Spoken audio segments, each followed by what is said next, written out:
اگر کسی بر دروغ بگوید که خواب دیدم، کسی که پیامبر خدا صلی الله علیه و سلم را به خواب میبیند. بسم الله الرحمن الرحیم. الحمد لله و الصلاة و السلام علی رسول الله و علی آله و اصحابه اجمعین. اما بعد، السلام علیکم و رحمت الله و برکاته.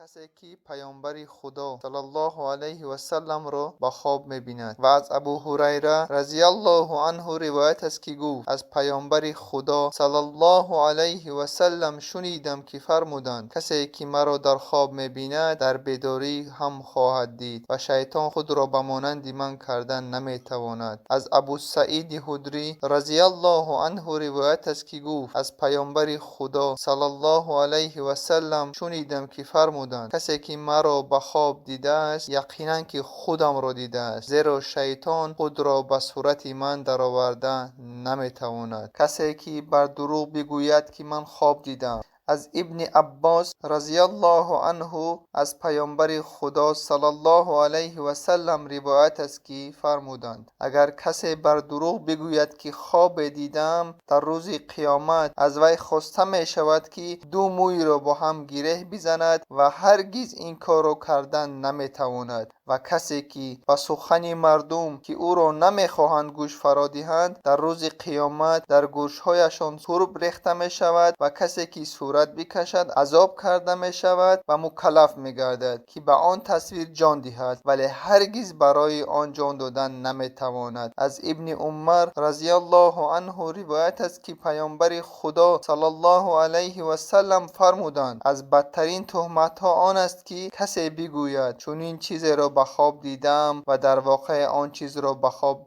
ندیده باشد. خوابهای نیک. از ابو هریره رضی الله عنه روایت است که گفت از پیامبر خدا صلی الله علیه و سلم شنیدم که فرمودند از نبوت چیزی دیگر جز بشارات باقی نمیماند. گفتند مبشرات چیست؟ فرمودند خوابهای نیک. خواب دیدن از طرف خداوند است. از ابو سعید خدری رضی الله عنه روایت است که از پیامبر خدا صلی الله علیه و سلم شنیده است که فرمودند اگر کسی خواب دید که آن را دوست می داشت، آن خواب از طرف خداوند است. از این رو باید شکر خدا را نمود و آن خواب را برای دیگران بگوید. و اگر خواب دید که از آن بدش می آید، آن خواب از طرف شیطان است، باید از شر آن به خدا پناه بجوید و آن را برای کسی نگوید که در این صورت برایش ضرری نمی رساند. اگر در خواب دید که چیزی را از جای به جای دیگر منتقل ساخته است. از عبدالله ابن عمر رضی الله عنه روایت است که پیامبر خدا صلی الله علیه و سلم فرمودند به خواب دیدم که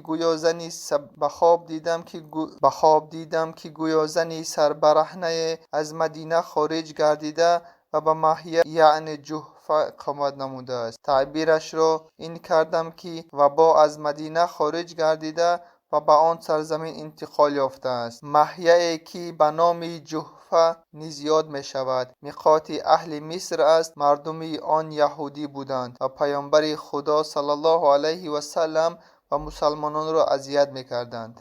خواب دیدن در روز. از انس ابن مالک رضی الله عنه روایت است که گفت پیامبر خدا صلی الله علیه و سلم گاه نزد حرام دختر ملحان همسر عباده ابن صامت رضی الله عنه می رفتند. ملحان خاله رضاعی پیامبر خدا صلی الله علیه و سلم بود. روز نزد آن زن رفتند. آن زن طعام را برای ایشان آورد و بعد از آن به خاریدن سر پیامبر خدا صلی الله علیه و سلم شروع نمود. پیامبر خدا صلی الله علیه و سلم را خواب برد. هنگامی که از خواب بیدار شدند میخندیدند.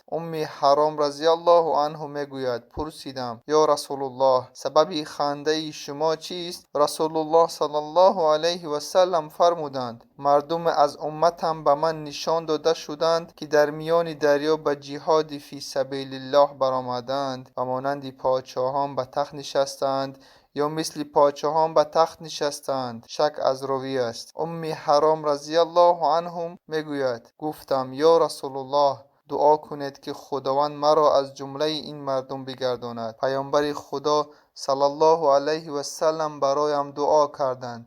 حرام رضی الله عنه میگوید پیامبر خدا صلی الله علیه و سلم دوباره سری خود را گذاشته و خوابیدند. چون از خواب بیدار شدند باز هم میخندیدند. پرسیدم: یا رسول الله، سبب خنده شما چیست؟ رسول الله صلی الله علیه و سلم فرمودند: مردم از امتم به من نشان داده شدند که با جهادی فی سبیل الله برآمدند. گفتم: یا رسول الله، دعا کنید که خداوند مرا هم از جمله آنها بگردانند. رسول الله صلی الله علیه و سلم فرمودند: تو از جمله گروه اول هستی. و همین زن بود که در زمان معاویه ابن ابو سفیان به دریا سفر نمود و چون از دریا بیرون شد از مرکبش افتاده وفات نمود. خب دیدن این که شخص در قید است. از ابو هریره رضی الله عنه روایت است که گفت: پیامبر خدا صلی الله علیه و سلم فرمودند: چون قیامت نزدیک شد خواب دیدن مسلمان با ندرت دروغ می باشد و خواب دیدن مسلمان یک قسمت از 46 قسمت نبوت است و آنچه که از نبوت است دروغ نمی باشد.